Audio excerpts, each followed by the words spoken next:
बिस्मिल्लाहिर्रहमानिर्रहीम। ये शौक तो बहुत पुराना है जी। इस खिता पोठवार में असी सारे लोग खिता पोठवार में आते हाँ। पोठवार की ये सकाफत है, मगर दूसरा साल है राजा एहसान के यानी उस मेले का सारा एहतमाम कर रहा जी।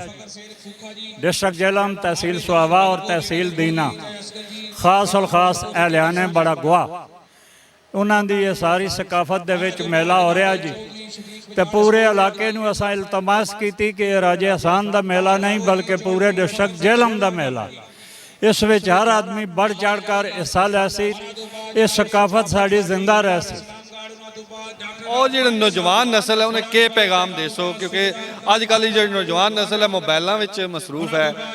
जो सकाफती प्रोग्राम ये तकरीबन खत्म होने जा रहे हैं, लेकिन ये पहलवान साहब अच्छा इकदाम है। लेकिन नौजवान तुसा के मशवरा देना चाहते? असी सर बार बार उन्होंने बच्चों को मना करने कि अपनी जिंदगी की तबाही की हालत बदलन। साड़ी खास और खास क्यानी गखड़ बरादरी 100 च 85 पहलवान। असा खुद भी बुगदर चाहते रहे, कबड्डी भी खेडी है और मौजूदा भी जितने साड़ी क्यानी फैमिली दे सारे तकरीबन पहलवान हैं।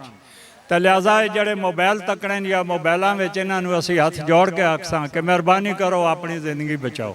ये कोई चीज़ नहीं। इस पहलवानी में इज्जत है, साड़ी सकाफत जिंदा रह सी और बहाल रह सी।